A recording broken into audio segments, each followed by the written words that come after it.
সন্ধে হলেই কি খাবো আমাদের একটা আলাদাই ফাস্টফুডের ক্রেভিং তৈরি হয়।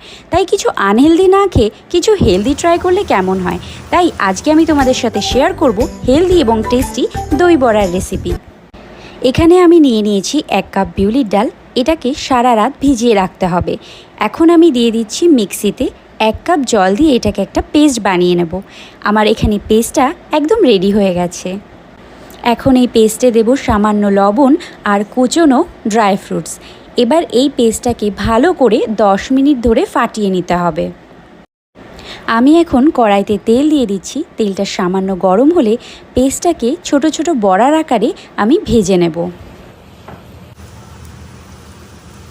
বড়াগুলোকে ভাজবার সময় গ্যাস মিডিয়াম টু লোতে রাখতে হবে। এখন আমি একটা একটা করে বড়াগুলোকে উল্টে দেব। এইভাবেই গোল্ডেন ব্রাউন করে সমস্ত বড়াগুলোকে আমি ভেজে নেব। এখন ভেজে রাখা সমস্ত বড়াগুলোকে আমি 1 বাটি নর্মাল টেম্পারেচারের জলে দিয়ে দেব। এতে করে বড়াতে থাকা সমস্ত তেলগুলো বড়া থেকে বেরিয়ে যাবে। এবার একটা একটা করে বড়া তুলে হাত দিয়ে এইভাবে চেপে চেপে নিতে হবে। এতে করে বড়াগুলো হালকা ফেটে ফেটে যাবে আর দই দিলে বড়াগুলোর মধ্যে দইগুলো খুব ভালো করে ঢুকবে। এখানে আমি একটা প্লেটে সমস্ত বড়াগুলোকে নিয়ে নিয়েছি।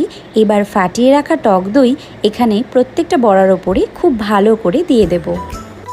এবার প্রত্যেকটা বড়ার ওপরে একটু একটু তেঁতুলের চাটনি দিয়ে দিচ্ছি। এখন দিয়ে দিচ্ছি ভাজা জিরের গুঁড়ো।